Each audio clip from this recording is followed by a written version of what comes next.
I'm 29 now, and I've been through a lot of messed up situations in my life. But there's one night from when I was 15 that still makes my stomach drop when I think about it.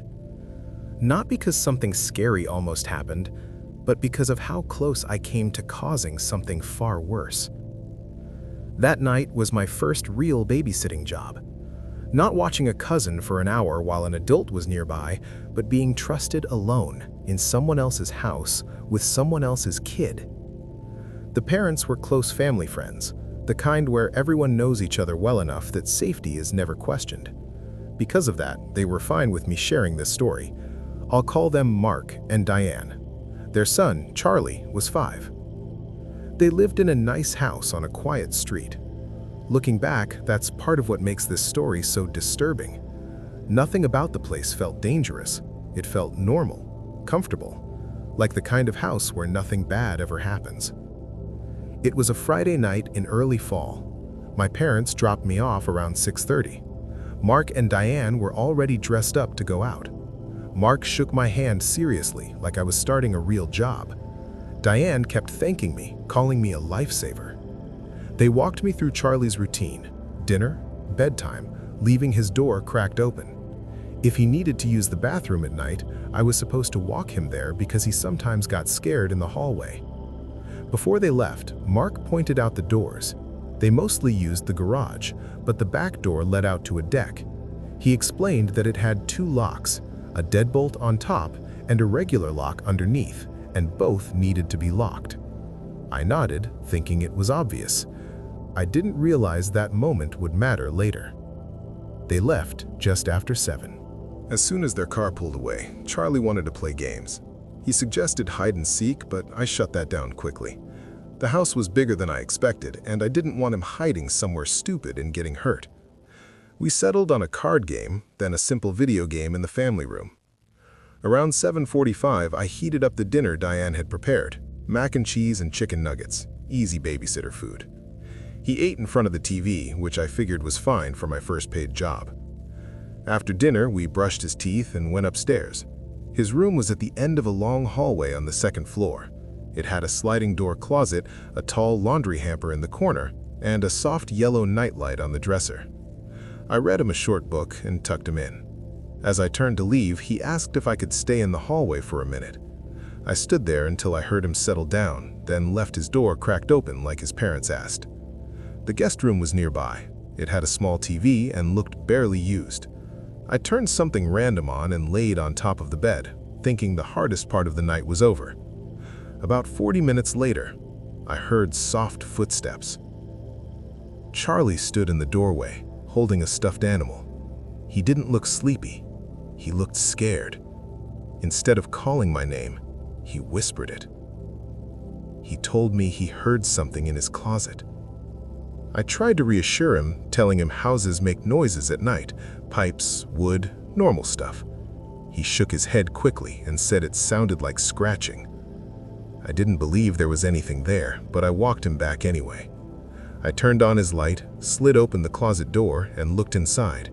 Just clothes and storage bins. I even moved things around to make it convincing. He relaxed, and I tucked him back in. 15 minutes later, he came back again, this time more upset. He said the closet door moved. We walked back to his room, and when I stopped in the doorway, my stomach dropped. One of the closet doors was fully open. I knew I had closed it. I asked Charlie if he opened it. He immediately said no, and the way he said it didn't sound like a lie. I slid the door shut, but it didn't feel loose. It didn't feel like something that could have drifted open on its own. I put him back to bed and returned to the guest room. But now, I wasn't watching TV anymore. I was listening. Every sound in the hallway felt louder than it should have been. I kept telling myself to stop being stupid.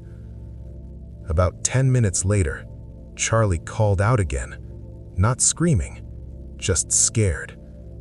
I rushed back to his room. He was sitting up in bed, crying quietly. The closet door was closed, which should have been reassuring. Somehow, it wasn't. He lifted his arm and pointed to the corner of the room. At first, My brain didn't understand what I was seeing. Then it clicked. Someone was crouched behind the laundry hamper, pressed tightly into the corner. I saw a shoulder, shoes, and then eyes, staring straight at me, completely unblinking. I didn't scream. I grabbed Charlie, lifted him like he weighed nothing, and backed toward the door without taking my eyes off that corner. The man didn't move.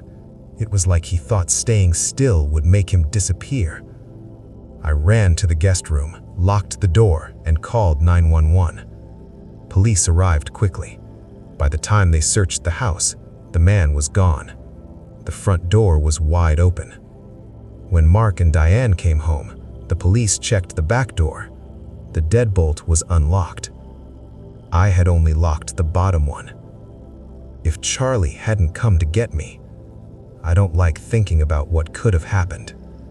So, if a kid tells you something feels wrong, listen. The third time I babysat AJ was the last time I ever babysat anyone. I was 17, a senior in high school. AJ was 8, quiet, distant. His mom told me he mostly kept to himself, like that was a good thing. The first 2 times were uneventful. He played video games, I heated food. That was it. The third time, his mom asked if I could stay overnight. She had a work trip and sounded stressed. I agreed. She rushed through the instructions and left. AJ stayed upstairs the entire evening. When I made pizza, he came down, grabbed a couple slices, stared at me with an expression I couldn't read, and went back upstairs without saying a word. That night, I was in the guest room on my phone when I felt watched. I looked up just in time to see AJ's head pull back from the doorway. I laughed it off, telling myself he was just being weird. Later, after I turned off the light, I opened my eyes and saw a shape at the foot of the bed. For a second, my brain didn't process it. Then I screamed and reached for the lamp. AJ was standing there, completely still. Both hands were behind his back. He didn't look angry. He didn't look scared. He looked like he was trying to decide something. When I stepped closer, I saw the handle of a large kitchen knife in his hand. My entire body went cold. I yelled at him to leave and slammed the door after he ran out. I locked it and called his mother with shaking hands.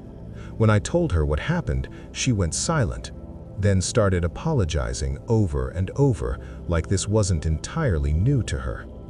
His father arrived later. I didn't stay. I never babysat again.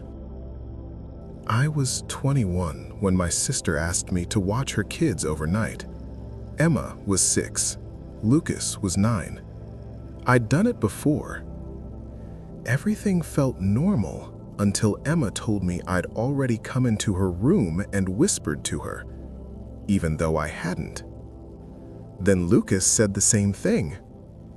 When Emma ran downstairs crying, saying someone was upstairs, I finally believed them.